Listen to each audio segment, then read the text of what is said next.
Price of Fear. Brought to you by Vincent Price.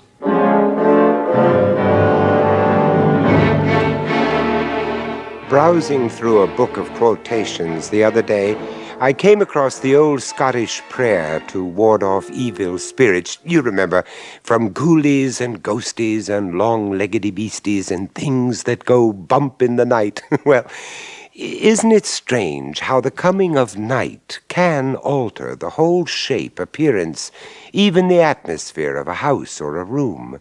Sounds are different at night, too. Anyway, reading that old incantation, I was reminded of the tragic case of Raymond Hewson.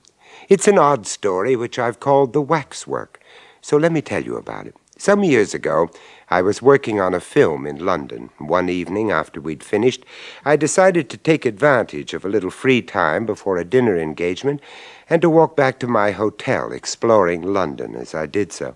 I'd been walking for about an hour when I came across an inviting-looking pub in an alley just off Baker Street. I went in and ordered a glass of beer and a sandwich. No sooner had I got my drink, enjoying the early evening atmosphere of the place, than I was surprised to hear someone calling my name. Vincent! I say, Vincent! Oh, good Lord, Raymond Hewson. I haven't seen you for years. Yeah, that's right. Not since, not since I did those extra bits of dialogue for that film. Yeah. What was it called? Oh, dear. The Thing Without a Thing, or some such name. Well, I must say, it really is the most amazing coincidence running into you tonight of all nights. In fact, in a way, you might say it's providential. Raymond was a spare, pale man with lank brown hair, and although he spoke plausibly, even forcibly, he had the defensive and somewhat furtive air of a man used to being snubbed. He looked, in fact, exactly what he was, a man gifted somewhat above the ordinary, who was a failure through his own lack of self-assertion. He made a living as a freelance writer, and like most freelance writers, he was always hard up. Indeed, when he spoke of our meeting as being providential, I half expected that he was leading up to asking for a small loan. But that night, Raymond had other things on his mind. You see, I've arranged to spend tonight, all night, in the Chamber of Horrors at the Waxworks round the corner. I'm hoping to write a piece about it and, get it published. Now, if I could work one or two observations from you into the story, it'd be a great selling point. Do you mind? Oh, no, not at all. Look, Vincent, I know you're very busy, but I wonder if you'd mind doing me a favor. Oh, anything, my dear chap, within reason. Well, all I want you to do is come with me to the Waxworks and see me settled in. No, it won't take very long. It's only a few minutes' walk. Well, I do have a little time to spare, and I must confess that I find the idea rather interesting. Oh, good for you. Well, now, look here. Let me buy you a drink, and then we'll go round to the Waxworks. Now, I have an appointment with the director, Miss Frayne, at 7:30, so we've just got time. You must realize, Mr. Hewson, that there's nothing new in your request. In fact, we have to refuse it to different people at least 3 times a week. What kind of people, I wonder, would want to spend all night alone in a waxworks? Oh, mostly foolish young men who've made bets or who are trying to prove something to themselves. Do you always refuse? We do, I'm afraid. You see, if some young idiot were to lose his senses, we should find ourselves in a most embarrassing position. Of course, in this case, your being a writer, Mr. Hewson, somewhat alters the situation. I suppose you mean that writers have no senses to lose. Oh, no. But one imagines them to be responsible people. You can't know many writers, Miss Frayne. And of course, in your case, we have something to gain. Publicity. Publicity? Yes, well, that brings me to another point. I think I know what's coming. Well, I have, in fact, already been in touch with our advertising manager, and he has agreed that in the event of your article being published in one of the national dailies, you will receive some payment from us. Raymond, how do you intend to treat the story? Well, to make it gruesome, of course. Well, gruesome, but with just a saving touch of humour. But I don't have to tell you anything about presenting horror with humour, Vincent. Well, perhaps not. I think I get the general idea. Well, Mr. Hewson, I wish you good luck with the story. But first, I must warn you that it is no small ordeal that you are about to attempt. And I confess that it's not something I should like to do. May I ask why? It's so difficult to explain. But I'll tell you what. Come along now and see for yourselves. But I warn you, Mr. Hewson, that if you are at all susceptible to atmosphere, you are in for a most uncomfortable night. Oh, that's all right. Newspaper editors never stop telling me I've no imagination whatsoever. Although Raymond appeared to take the whole affair lightly, I knew him well enough to realize that he was not looking forward to the ordeal. He was obviously down on his luck, and I rather think he saw the whole thing as a last desperate gamble. These thoughts crossed my mind as we followed Miss Frayne through half a dozen rooms where attendants were busy shrouding the kings and queens of England and those others whose fame or notoriety had rendered them eligible for this kind of immortality. I've asked the porter to make you as comfortable as possible, but don't expect too much. I've also given instructions for the figures downstairs to remain uncovered. Through here, gentlemen, please. Oh, before I forget, I must ask you not to smoke. We had a fire scare here this afternoon. I don't know who raised the alarm, but whoever it was, it proved to be a false one. Mind your heads as we go downstairs. Miss Frayne led the way down an ill-lit stone stairway, which conveyed the sinister impression of giving access to a dungeon. On reaching the bottom, we passed along a small passage in which were displayed a few preliminary horrors, such as relics of the Spanish Inquisition and a pair of early English stocks. In turn, this corridor opened into a dimly lit room with a vaulted roof. It was, by design, an eerie and uncomfortable chamber, the very atmosphere of which invited its visitors to speak in whispers. The Waxworks figures stood on low pedestals with numbered tickets at their feet. Seeing them elsewhere without knowing whom they represented, one would have thought them a dull, even a shabby-looking collection. But gathered together in that sinister room, ooh. Well, here we are, gentlemen. Recent notorieties rubbing shoulders with all the old favourites. Perhaps you recognise one or two of them. This, of course, is the famous Dr. Crippen. Insignificant little fellow, isn't he? Mm-hmm. Over there is Wilkinson, the Strangler.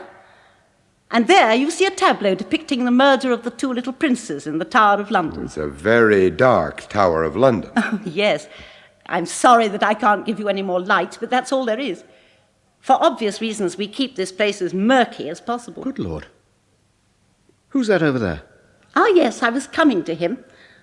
That's one of our star turns, a present-day murderer who has never paid the price for his crimes. The figure which Hewson had indicated was that of a small, slight man, not much more than 5 feet in height. It wore waxed mustaches, spectacles, and a voluminous cape. There was something so exaggeratedly French in its appearance that it reminded me of a stage caricature, something out of one of those delightful bedroom farces by Feydeau. I could not say precisely why that mild-looking face seemed so repellent, but I found myself instinctively taking a step backwards. Nasty-looking character, isn't he? Who is it? That is Dr. Bourdet. Bourdet. I've heard that name recently, Bourdet. I can't remember in what connection. You'd remember better if you were a Frenchman. For a long time, he was the terror of Paris. He carried on his work of healing by day and of throat-cutting by night. Oh, yes, I remember now. Wasn't it said that he killed people for the sheer devilish pleasure it gave him, and always with a razor? That's right. After his last crime, he left behind a clue which set the police on his trail. In fact, they soon amassed enough evidence to send him to the madhouse, or the guillotine, on a dozen capital charges.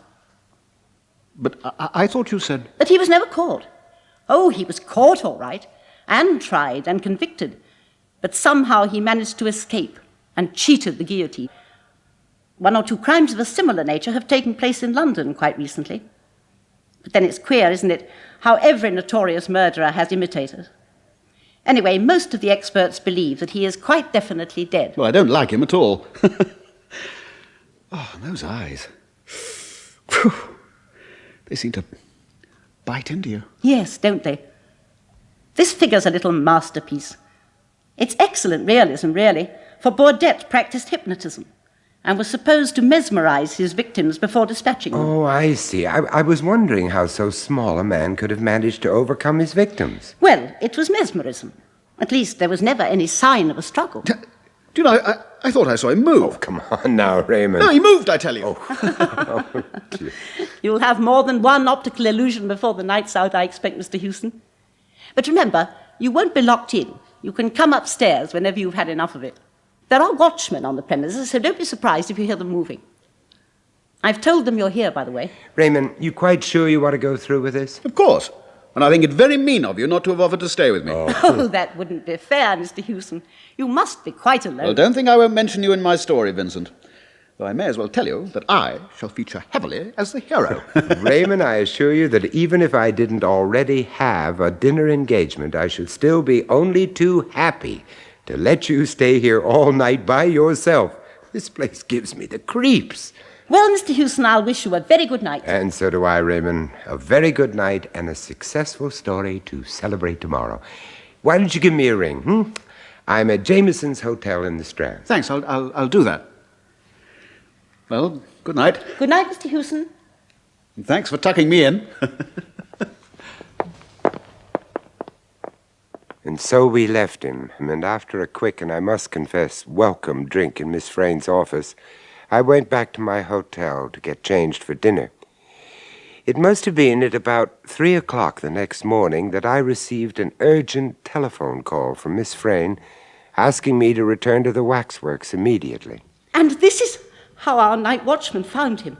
He thought he heard somebody scream and came down here to investigate, and immediately rang me at my flat.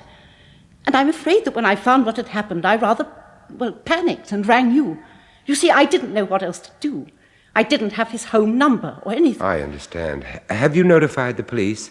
It's usual, you know, in cases of sudden death. I did think of it, sir, but I thought it better to ring Miss Frayn first. I could see at once it was too late to call a doctor. I'm afraid I didn't think too clearly.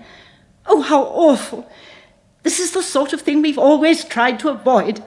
What will the directors say? Well, there's time enough to let them know later. Have you any idea of how it could have happened? Not at all, sir. I just heard this scream, and came running. I noticed Raymond's notebook lying on the floor by the tape recorder, which had run out. I began idly turning over the pages, and what follows is my own interpretation of what happened from the time Miss Frayn and I had left him on that fatal evening. Why don't you give me a ring, I'm at Jameson's Hotel in the Strand. Oh, thanks. Yes, I'll do that. Well, good night. Good night, Mr. Hewson. And thanks for tucking me in. Right, now let's get organised. Now, let me see. Notebooks, pencils, tape recorder. It's in working order. Flask, yes, mustn't forget that. Oh, God, it's cold down here. I wish I brought a blanket. Now, rough notes first and then record. Yeah, should get a nice, creepy, atmospheric piece. Might even flog it to the BBC. Right. The dim, unvarying light fell on the rows of figures, which were so uncannily like human beings. The air in the chamber was stagnant as the water at the bottom of a standing pond. Good God, what's that? Oh, good evening, sir. Startled you, did I? I'm very sorry. Miss Frayn asked me to bring down this chair for you. She thought it might be more comfortable than the one you've got, sir. Oh, God, you made me jump. Yes, it does get you like that down here, sir. Creepy, that's what it is, sir. Creepy. Now, sir, where would you like this chair? Over here by Dr. Baudet? No, not there. No, just leave it over there in the gangway. I'll put it where I want it later. Oh, very good, sir. Will this do? Yes, thank you. Well, sir, I'll wish you a good night. I'll be upstairs if you want me. Oh, and by the way, sir, don't let any of them sneak up behind you, sir, and touch you with their clammy hands. Good night, sir. Stupid old fool nearly gave me a heart attack. Now, where to put this damn chair? By the little Frenchman. God, how those eyes dig into one. No, I know. I'll sit here with my back to him. Then I won't have to look at his face. Why not? I'm not afraid of him. Or am I? Come on, Hewson. Come on, old son. Your nerves have started playing tricks already. He's only a waxwork. They're all only waxworks. What was that? Something moved. Oh, come on, this won't do. Now, where was I? Yes, stagnant as the water at the bottom of a standing pond. Yes, that's good. Now, note here. After a while, it seemed as if the figures moved when not being watched. But there was not a breath of air in the chamber to stir a curtain or to rustle a hanging drapery. There, good. Now that's fine. Now, clean it up and get this bit on tape.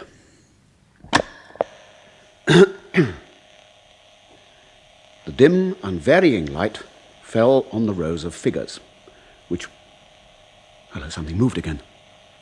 I could swear it. It's Crippen. Every time I take my eyes off him, he moves. Damn it, they all do. Oh, God, I better have a drink.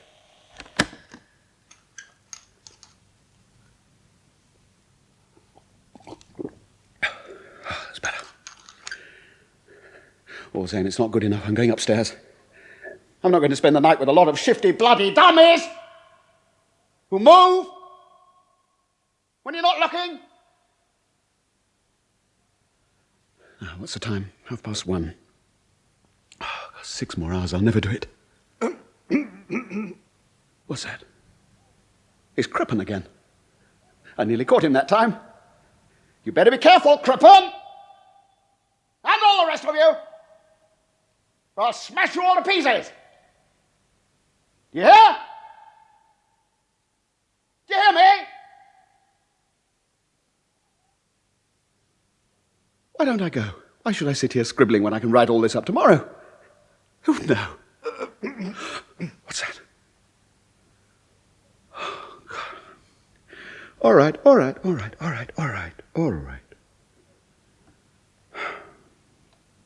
Now.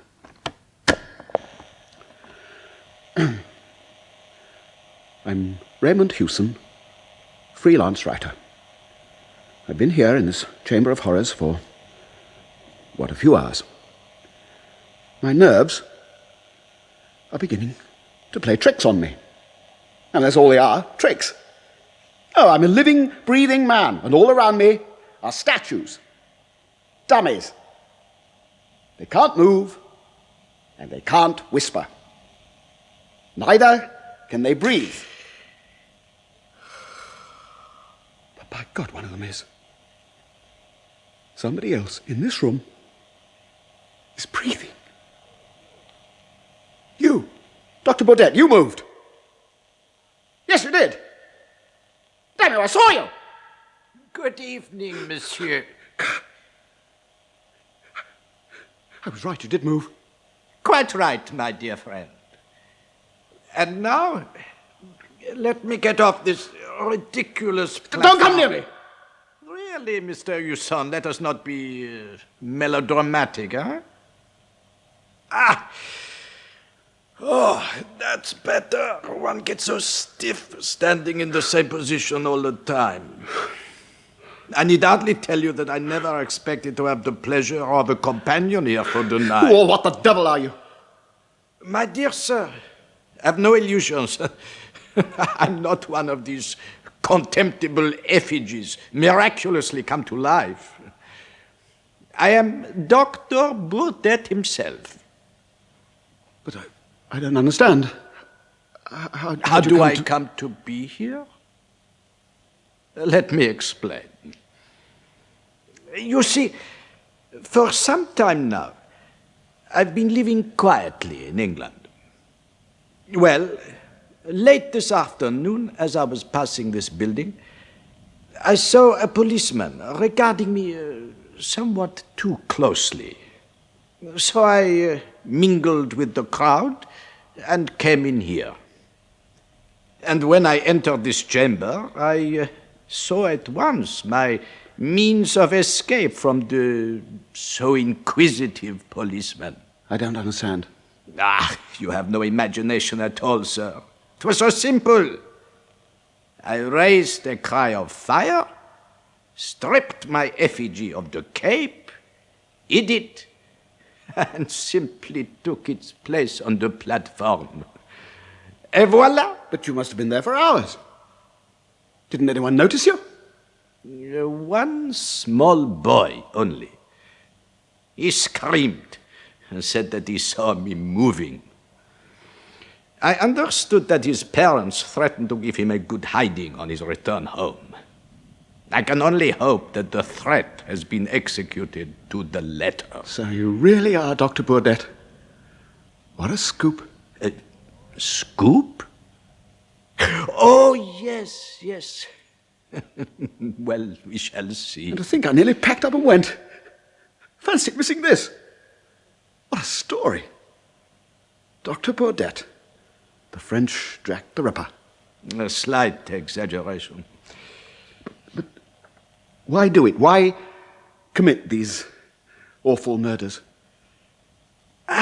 You see, the world is divided into two classes.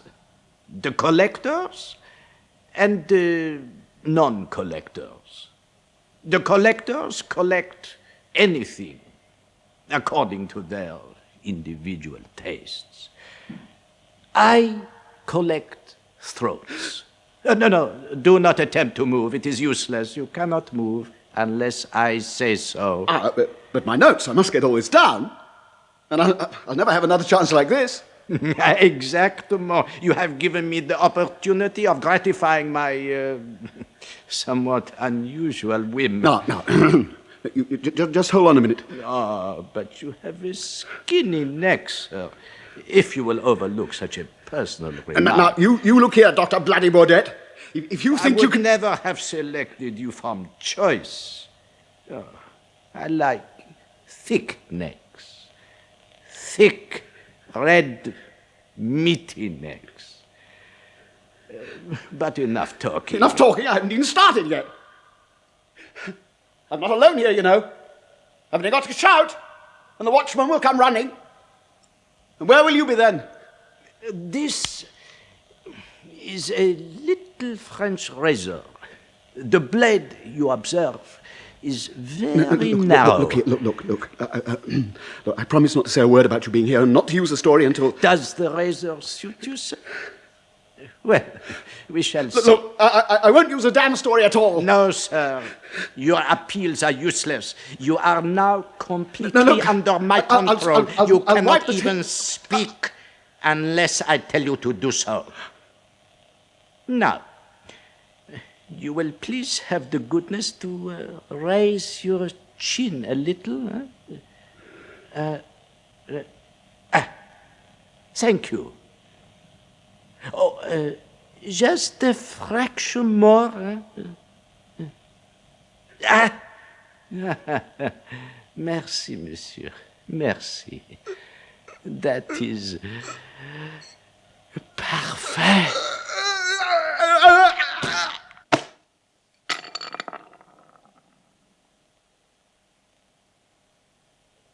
Poor Raymond.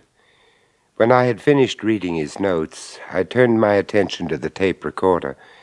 Of course, the batteries had run flat hours ago, but the ever-obliging Raymond had brought along his own replacements, which were lying conveniently at his feet, unused. Carefully, I rewound the tape and switched the machine over to playback. Standing there in silence, the three of us listened as the tape played, hoping perhaps to find the answer to Raymond's sudden death. When it had finished, we stood there looking at each other, puzzled. Then I rewound the last few moments of the tape and played it again. And only then did I understand. Now, you look here, Dr. Bloody Baudet. If you think... Enough talking, I haven't even started yet. I'm not alone here, you know. I've only got to shout, and the watchman will come running. And where will you be then? Look here, look, I promise not to say a word about you being here and not to use a story until... Look, I won't use a damn story at all.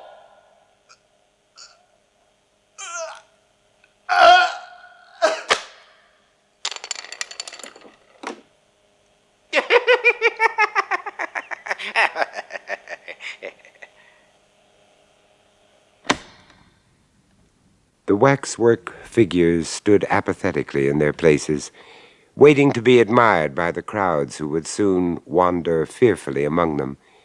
In their midst, in the center gangway, Raymond Hewson sat still, leaning far back in his armchair. His chin was tilted up, as if he were waiting to receive attention from a barber, and although there was not a scratch upon his throat, he was cold and dead. His previous employers had been wrong in crediting him with no imagination. If anything, he had an overabundance of that particular commodity. As I left that sinister chamber, I glanced back. Dr. Baudet, on his pedestal, watched the dead man unemotionally. He did not move, nor was he capable of motion, but then, after all, he was only a waxwork. One thing, however, still troubles me, that laughter on the tape. Of course, it could have been on the tape already. It has since, I confess, crossed my mind that perhaps Miss Frayne had added it, hoping for extra publicity. Perhaps I thought that was why she had not called the police at once. But these thoughts I dismissed as being both ungallant and impractical. But what else could explain it? The alternative is too awful to think of. Could it really have been the waxworks, those vacant, staring effigies laughing at the fate of Raymond Hewson? Could it? I wonder. Well, good night. Sleep well.